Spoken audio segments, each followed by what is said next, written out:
Light camera action. আসসালামু আলাইকুম everyone. এই যে দেখতে পাচ্ছেন, একটু দেখান সবাইকে।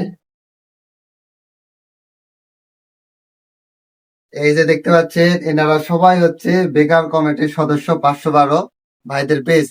তারা একজন সফল কন্টেন্ট ক্রিয়েটর এবং মনিটাইজেশন প্রাপ্ত। তারা একটা অনুষ্ঠান আয়োজন করেছিল, কিশোরী আড্ডা। সেখানে আমাকে এবং আপনার মায়ের সংসার, এদের পাশে দেখতে পাচ্ছেন আলমগীর ভাই, সবাইকে তারা ইনভাইট করেছিল। ইনশাল্লাহ এখানে উপস্থিত পেরে খুব খুশি লাগতেছে এবং তাদের খিচুড়ি আড্ডাটা খুবই ভালো লেগেছে। ইনশাল্লাহ এই ভাইদের পাশে সবাই দোয়া করবেন। আমার যারা ফলোয়ার্স আছেন, যারা আমার পেজের সাথে কানেক্ট আছেন, সবাইকে অনুরোধ করে বলবো অবশ্যই বেকার কমিটির সদস্য 512 এই পেজটির সাথে যুক্ত হয়ে যাবেন। সালামু আলাইকুম, ধন্যবাদ। ভাই এদেরকে মনিটাইজেশন সেটআপটা কে করে দিয়েছে? আমি করে দিয়েছি ভাই। আর আরেকটা কথা বলে রাখি, ফেসবুকের পে আউট সংক্রান্ত যে কোনো ধরনের সমস্যা কিংবা পে আউট সেট আমি করে থাকি, আমার সাথে যোগাযোগ করতে পারেন। এই যে আমার ক্যামেরার অফলাইনে আছে সুজন ভাই, তার সাথে যোগাযোগ করে আমার কাছে চলে আসতে পারেন। ইনশাল্লাহ সকল ধরনের সুযোগ সুবিধা পেয়ে যাবেন। সবাই একটু সাপোর্ট করবেন আমাদের। অসংখ্য ধন্যবাদ ভাই।